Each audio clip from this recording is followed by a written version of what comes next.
Parliamentary Secretary. The question is that the motion be agreed to, and I call the member for Indi. Thank you, Mr Deputy Speaker, and I'd like to associate my comments also with Mr Fletcher on what he's just said, because I rise today to acknowledge Malcolm Fraser's role as a statesman, his contribution to regional Victoria and Australia, and his courage in addressing controversial issues, his personal support for me and for engaging young people in politics. In this brief speech, I'd like to share a few recollections of my personal relationship with Mr Fraser and thank him for his encouragement and support. I began work in the old Parliament House in 1980. Mr Fraser was Prime Minister, Mr Howard was Treasurer. They were heady days. I worked for Mr Ewan Cameron, the federal member for Indi, as his Legislative Research Officer. We were in government, we took action. And in the old Parliament House, we crossed paths with many people who were then or became famous. We shared our corridor with the already famous Ros Kelly, the Labor member for the ACT, the soon-to-be very famous Bob Hawke, and regional MPs such as Steve Lusher, National Party from New South Wales. And actors such as Mungo McCallum had sway in the non-members' bar most evenings, and we very hungry staffers paid homage to the already very famous media icons such as Laurie Oakes, Michelle Grattan and Alan Ramsey. It was a good time to be a young person, to be working in Canberra and to be part of politics. At that time I was very interested in women in politics, and Dame Senator Margaret Guilfoyle was the then only woman member of Cabinet, and at that time only the third ever woman Cabinet Minister.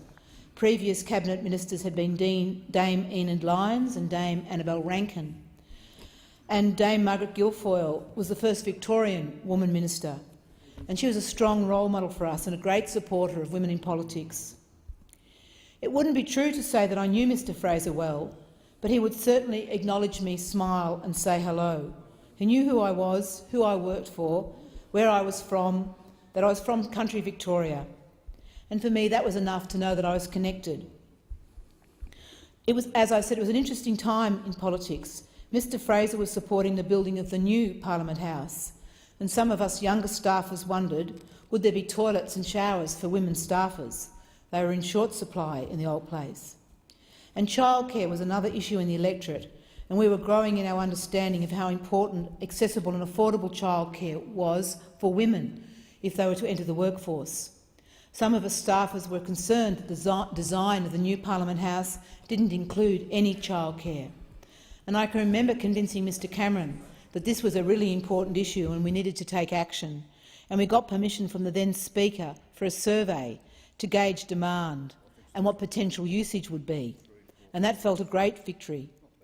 However, we were extraordinarily disappointed and very frustrated when we staffers were told that only members of Parliament would be able to fill out the survey, and most of them were male and older males.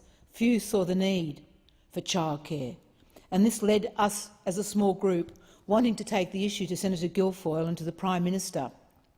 We were persuaded not to do that.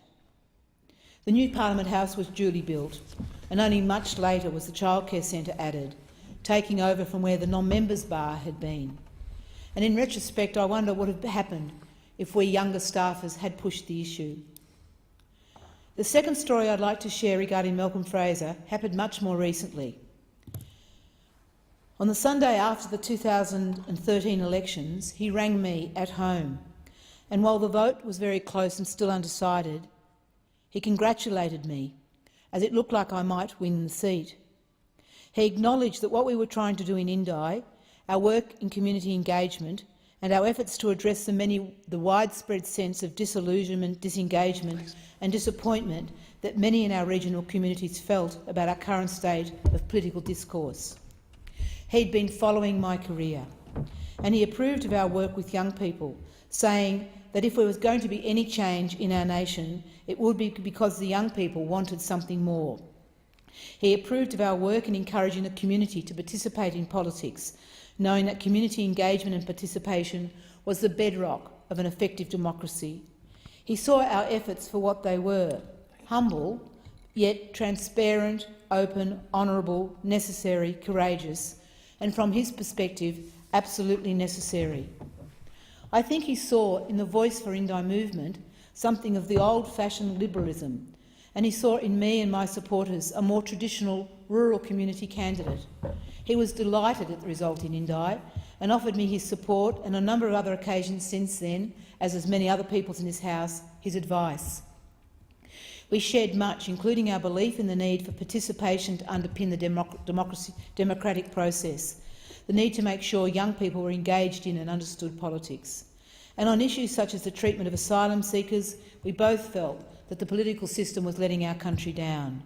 Remembering his actions following the Vietnam War and how his government welcomed refugees into the country, resourced NGOs and community groups to facilitate that assimilation, kids into schools, language classes, volunteer and settlement coordinators. It was a generous investment at the front end, and it's paid enormous dividends.